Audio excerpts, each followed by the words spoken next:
Hello everyone, welcome to this channel.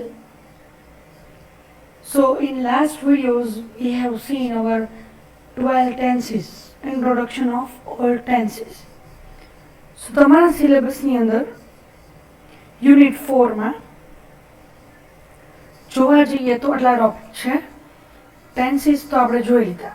હવે antonyms, synonyms, prefix, suffix અને one word substitute એ તમારે self prepare કરવાના છે. હું તમને અહીંયા એક ડોક્યુમેન્ટ, એક આપણું મટીરિયલ શેર કરું છું. એની પહેલાં જોવા જઈએ તો આપણું unit 3 part of speech complete થઈ ગયું છે. યુનિટ 1 બેરિયર્સ ઓફ કમ્યુનિકેશન અથવા તો મિસકોમ્યુનિકેશન તમે કહો તો પણ એ કમ્પ્લીટ થઈ ગયું છે. અને હવે એક જ યુનિટ લાસ્ટ તમારું બાકી છે, that is unit number 2 use of internet, introduction of email, introduction of work form અને મોડેલ ઓક્ઝિલરી વર્બ. સો આજના આમાં તમને બતાવું, સેલ્ફ પ્રિપેર કરવાનું છે તમારે. એન્ટોનિમ્સ, વિરોધાર્થી શબ્દ તમારે જાતે લર્ન કરવાના છે. આ મટીરિયલ આખું હું તમને શેર કરી દઈશ. એક્ઝામમાં પણ હું આમાંથી જ પૂછીશ, એટલે આમાં લગભગ 50 કે 60 જેટલા છે. આ તમારે એટલા પ્રિપેર કરવાના છે. ઇંગ્લિશમાં ઇઝી છે, તમને આવડી જશે. અને જો મિનિંગ ન આવડે તો તમે ડિક્શનરીમાં પણ ફાઇન્ડ આઉટ કરી શકો. અને છેલ્લે પણ ન ફાવે તો તમે મને મેઇલ કરીને પણ પૂછી શકો. સો આ છે એન્ટોનિમ્સ, ખાસ વિરોધાર્થી શબ્દ. પછી આપેલા છે સિનોનિમ્સ, સમાનાર્થી શબ્દ. એક વર્ડની સામેના 3-4 સમાનાર્થી શબ્દ આપેલા છે. બધા યાદ રાખવા જરૂરી નથી, પણ એકવાર ધ્યાનમાં લેવું જરૂરી છે. બની શકે એક્ઝામમાં આવી રીતે પૂછાય, યુઝ પૂછવું અને તમારે બિગ લખવું પડે, જે અહીંયા દેખાડ્યું છે આવી રીતે. સો બધા આમાં પણ 40 જેટલા આપેલા છે. પછી આ પ્રિફિક્સ. પ્રિફિક્સ એટલે શું? ઇન્ટ્રો આપું.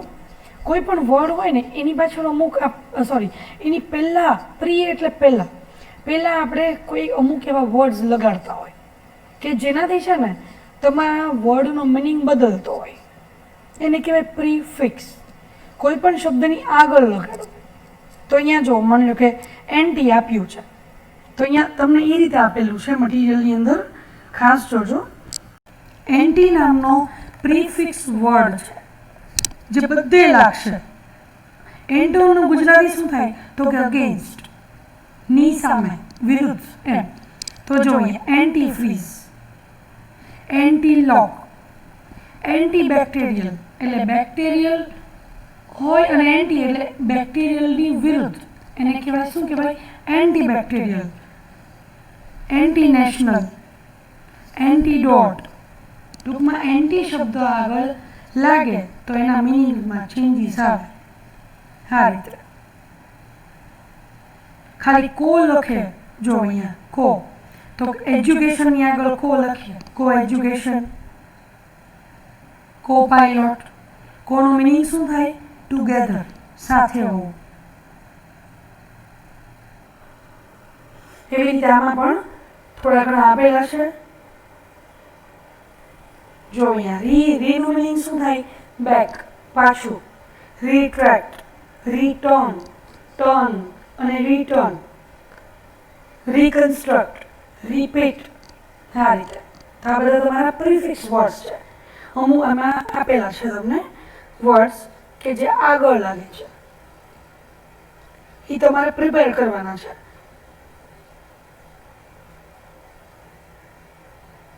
એક્ઝામ આ રીતે પૂછાય, write a word using contra prefix. બસ આટલું જ. તો તમારે કોન્ટ્રા આગળ લાગે એવો એક વર્ડ, 1 અથવા 2 લખવાના છે. આવી રીતે એક્ઝામમાં તમારે પૂછાશે. ફોર એક્ઝામ્પલ એવું પૂછે, right a word, use this prefix trans and write a word. તો તમે લખી શકો ટ્રાન્સમિટ. આવી રીતે આ રીતે એક્ઝામ આવશે. સેમ એવી રીતે છે સફિક્સ. સફિક્સ ક્યાં લાગશે? તમારા વર્ડની પાછળ. Suffix are word endings that add certain meaning to the word. જો સફિક્સ લાગે ને તો તમારા શબ્દોમાં કંઈક ચેન્જીસ આવે. આ રીતે જો અહીંયા EST લાગે. EST નું અહીંયા આ જે મોસ્ટ લખ્યું છે એટલે શું? તો કે EST નું મિનિંગ શું થાય? મોસ્ટ. ફનીએસ્ટ. જો ફની એક વર્ડ છે. ફનીએસ્ટ એટલે રમૂજી. હોટેસ્ટ, સિલીએસ્ટ એટલે મૂર્ખ. આવી રીતે તો આમાં પણ સેમ આવી રીતે એક્ઝામમાં પૂછાશે. Use this EST suffix and write a word. એટલે તમારે EST જે શબ્દ ઇંગ્લિશના જે પણ સ્પેલિંગની પાછળ લાગતું હોય અને મિનિંગ બદલતો હોય એવો શબ્દ લખવાનો છે.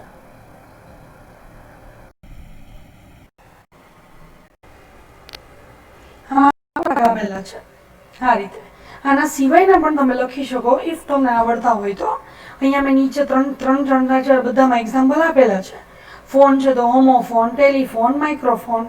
આ રીતે તો દરેક વર્ડની પાછળ ફોન શબ્દ લાગે તો ચેન્જીસ આવે. માઇક્રો એટલે નાનું, માઇક્રોફોન એટલે નાનો ફોન. આ રીતે ઇફ તમને આના સિવાય પણ આવડતા હોય તો પણ તમે લખી શકો. એટલે તમારે જાતે પ્રિપેર કરવાના છે. અને લાસ્ટ સિલેબસમાં જોઈ લો. પહેલા જોયું સિનોનિમ્સ, એન્ટોનિમ્સ, સફિક્સ અને પ્રિફિક્સ. અને હવે છે one word substitute. One word substitute એટલે શું? એ શબ્દ સમૂહમાં એક શબ્દ. આ મેં 40 જેટલા આપેલા છે. આમાં તમારે પ્રિપેરેશન એવી રીતે કરવાની છે. એક્ઝામમાં આપ્યું હશે. હા, a number of people listening to a lecture. ઘણા બધા લોકો જે લેક્ચરને સાંભળે છે તો એને શું કહેવાય? એને કહેવાય ઓડિયન્સ.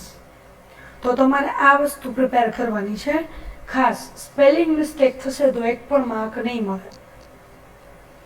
આવી રીતે પ્રિપેર કરવાનું છે. 40 આપેલા છે, આમાંથી જ પૂછાશે. એટલે તમારે બાકીના 5 ટોપિક સેલ્ફ પ્રિપેર કરવાના છે. બરાબર? એન્ટોનિમ્સ વિરોધાર્થી, સિનોનિમ્સ સમાનાર્થી, પ્રિફિક્સ એટલે અમુક વર્ડ જે કોઈ પણ ઇંગ્લિશ વર્ડની આગળ લાગે તો મિનિંગમાં થોડો ઘણો ફેરફાર આવે. એવી રીતે સફિક્સ, કોઈ પણ ઇંગ્લિશનો વર્ડ છે એની પાછળ જો આ સફિક્સ લાગે તો મિનિંગમાં કોઈ પણ નાનો મોટો ચેન્જીસ આવે. અને વન વર્ડ સબસ્ટિટ્યુટ એટલે કે શબ્દ સમૂહ માટે એક શબ્દ. એક્ઝામમાં આ મટીરિયલની અંદરથી જ હશે. એટલે એ રીતે પ્રિપેર કરવાનું છે. હા, એન્ટોનિમ અને સિનોનિમ કઈ રીતે પૂછાય? સેમ આવી રીતે. Write synonym of given words અથવા write antonyms of given words. 5 word આપ્યા હોય તો એની સામે તમારે એના સમાનાર્થી હોય તો સમાનાર્થી, વિરોધાર્થી હોય તો વિરોધાર્થી લખવાના.